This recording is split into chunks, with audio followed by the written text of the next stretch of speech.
All right, I'm Ron Megee.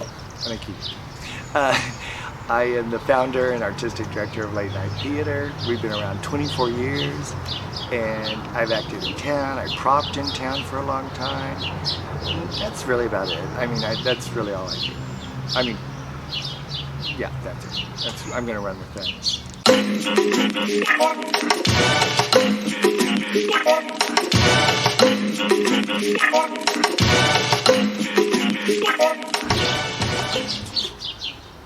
I think that's a good question.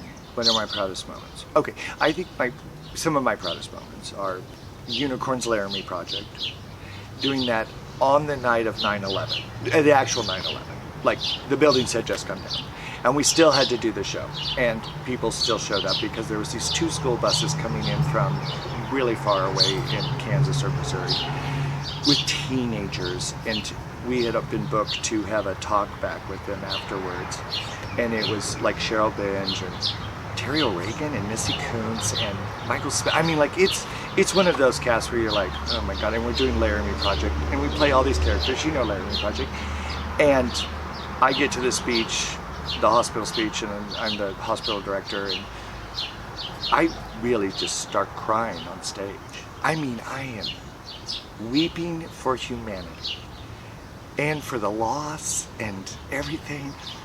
And Cheryl Binge from off the stage, she's like, we're all there with you.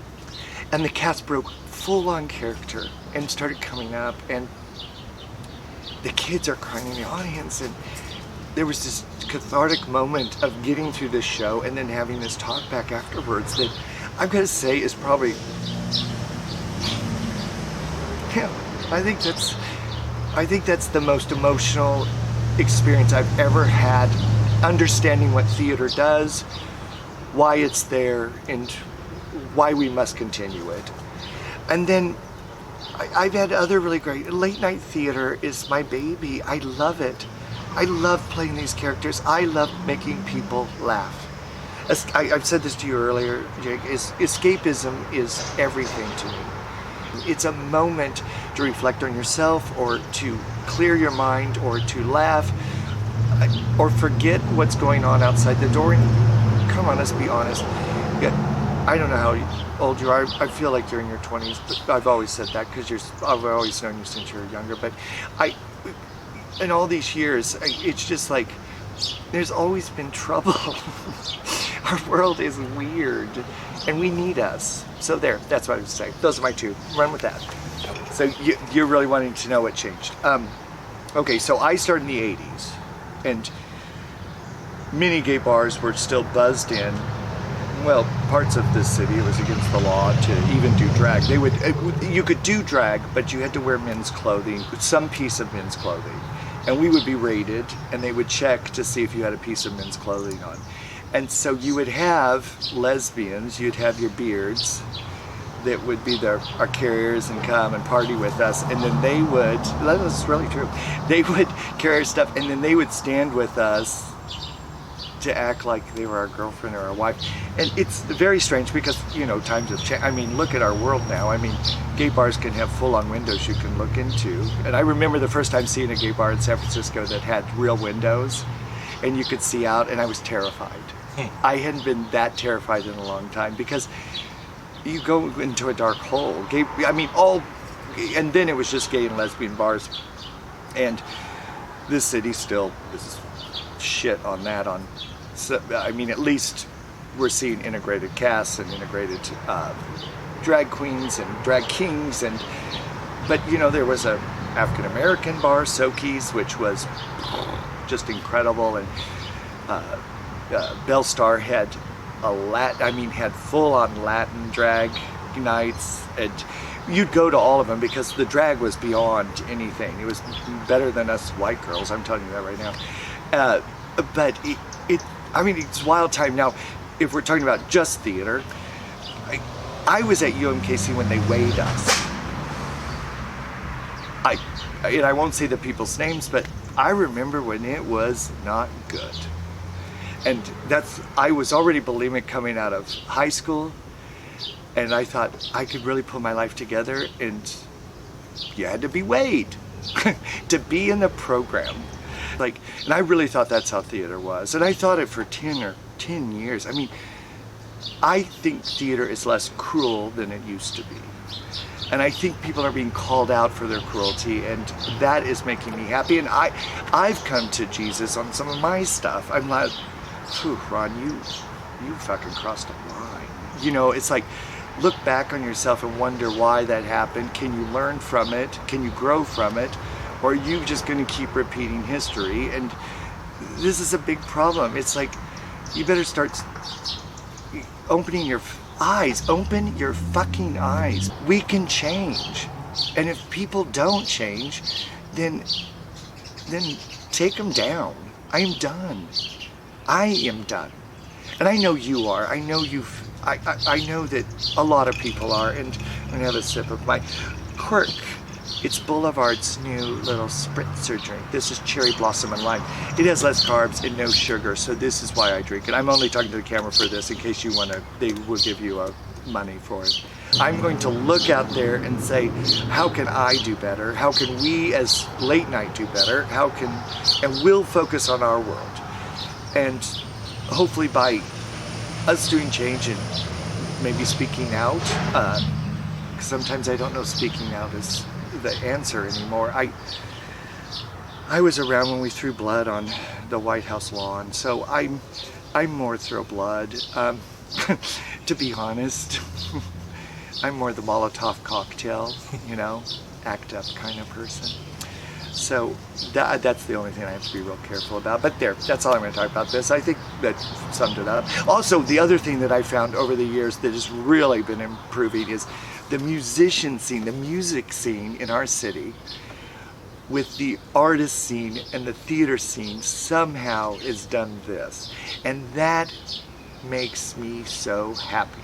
Anytime I get to work with real musicians, real dancers, real artists that are gonna, you know, they make our costumes, do stuff. It's like, now this is cool. And that we all can work together, and they see, they're like, hey, we're with a ragtag, you know, LGBTQ theater troupe doing theater, and we're digging it, you know. And it's like, all right, this is all good, you know, this is kind of shit that should be happening. That's it. Okay. My mentors in life have always been Deb Morgan. I worship the ground that woman walks on. Her and I, which is funny because I know for a fact that you and Christmas Carol, they were still using the same food props that we built in the late 80s at UMKC.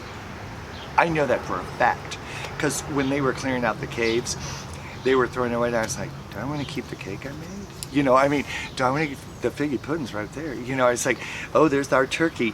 And we made that all together, and it was one of those prop things that was just, you know, we're making food, and it's Deborah Morgan, she's like teaching you how to carve foam. My other one is Brad Shaw. The man is a genius on found objects, making it into art. And Scott Hobart, I love that man. He has the kindest heart. He believes in every set, every nail he puts in. He's really meticulous, and he listens to great country music so those are probably my three huge mentors. Pride, I always say you've got to remember, let's look at San Francisco, and let's look at LA, and then with New York and other cities, what that late 50s, early 60s into the 70s, all of that time period meant is trying to shatter out of what they have put on top of us. The perversion, sick in the mind, you know, psychologically wrong, all of that. So I look at it as a riot, as protest. The first prides, we have to remember, were based off of the black movement. I mean, they took from the handbook of Martin Luther King. I mean, that's why they were very, and the Black Panthers, which is very interesting to me. And we have to remember our history. 87 to 92, was the worst because we were losing so many people to AIDS. And we do a lot of things. One is we learned quickly how to get on our hazmat suits to go in and see them because they were abandoned in their ward. There would sometimes be 7 to 8 of them. We figured out how to lie on birth certificates and say we were family members so we could take their bodies to bury them. We figured out really quick that the drag queens could figure out how to get money in a bar to pay for their funerals. So it's like, come on, remember that history, because it's there. You're in your second pandemic.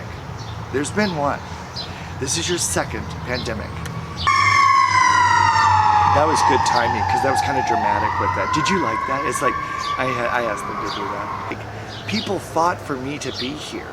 People died for me to be here. And you have to remember that across the board. And so what is Pride? Well, it is a celebration of who you are. Celebrate all you want. But in the back of your head, and during that month or during that week or that day you decide to walk that Pride, you remember that there are a lot of dead bodies underneath your feet. A lot. I lost 2 great lesbians who were beaten to death in DC during a fucking march to try to ask them to be who they wanted to be. So don't. Stop putting the blinders up. You're not gonna make it. You're not. Because we will devour you. We will eat you alive. That's it. At the end of September, Broadway Love Open, we get to open Golden Girls Gone Wild 2. We're taking that. And it's really fun because Jessica Chadwick, myself, Spencer Brown, and Chioma, and to go on tour. And then when we get back, we're starting rehearsal for the Sonny and Cher Variety Christmas show. And I'm Cher, and Jessica's Sonny, and Stefan is he's Tina Turner. So it's gonna be like, what? What's happening? And that's our Christmas show. And so that'd be fun.